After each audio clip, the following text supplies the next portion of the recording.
ನಮಸ್ಕಾರ ಗಾಳಮ್ಮ. ನಮಸ್ಕಾರ ಸ್ನೇಹಿತರೆ. ಮದುವೆ ಮನ್ಯಾಗ ಇವರು ಚಂದಾಗಿ ಪದ ಆಡ್ತಾರ. ಇದಕ್ಕೆ ಏಜೆಂಟ್ ನಮ್ಮ ಗಾಳಮ್ಮ ಅವರು.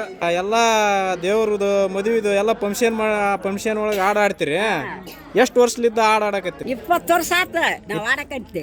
ಈ ಆಡ್ತಿರಲ್ಲ, ಖುಷಿ ಆಗುತ್ತೆ? ನಮಗೆ ಖುಷಿ ಆಗತ್ತೆ, ಜನರಿಗೆ ಖುಷಿ ಆಗ್ಬೇಕಲ್ಲ. ಜನರಿಗೆ ಆಕತಿ. ನೀವು ಆಡ್ಕೊಂತ ಬಂದ್ರಿ, ಮತ್ತೆ ನಿಮ್ಮ ಸಂಗಡಿಗರು ಹೆಂಗ ಜೋಡಿಸ್ಕೊಂತೀರಿ ಅವ್ರು? ಮತ್ತೆ ನಾವು ಮಾಡಿಗೆ ನಾವು ಜೋಡಿಸ್ಕೊಂತ ಬರ್ರಿ ಅಂದ್ರೆ ಬರ್ತಾರೆ.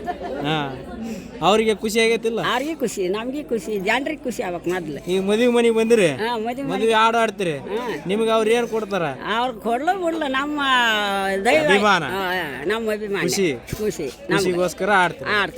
ಮತ್ತೆ ದೇವ್ರಿಗೆ ಆಡ್ತಿರಲ್ಲ, ದೇವ್ರ ಪದ ಹೆಂಗಿರ್ತಾವ? ಯಾವ ಪದ ಬೇಸಿರ್ತಾವ, ದೇವ್ರು ಕೊಟ್ರು ದೇವ್ರ ಮೇಲೆ ಆಡ್ತೀರಾ?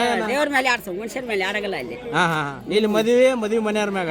ಮದುವೆ ಮನೆಯವ್ರ ಮೇಲೆ ಆಡ್ತಾವ, ಮದುಮಗನ ಮೇಲೆ ಆಡ್ತಾವ, ಚಲೋ ಆಡ್ತಾವ, ಸುರ್ಗಿ ಮೇಲೆ ಆಡ್ತಾವ, ಮದುಮಕ್ಕಳ ಮೇಲೆ ಆಡ್ತಾವ, ತಂದೆ ತಾಯಿ ಮೇಲೆ ಆಡ್ತಾವ. ನೀವು ತಾಯಾರೆಲ್ಲ ಬೇಸಿದ್ರೆ ನಾವು ಮಕ್ಕಳು ಬೇಸಿರ್ತೀವಿ. ಮತ್ತೆ ನೀವು ಬೇಸಿರ್ಬೇಕು ಮೊದ್ಲು ಮಕ್ಕಳು. ಬಹಳ ಸಂತೋಷ ಅಥವಾ ನಿಮ್ ಜೊತೆ ಮಾತಾಡಿದ್ಕ. ಈಗ ಒಂದು ಚಲೋ ಆಡ್ಬಿಡ್ರಿ ಮಕ್ಕಳ ಮೇಲೆ.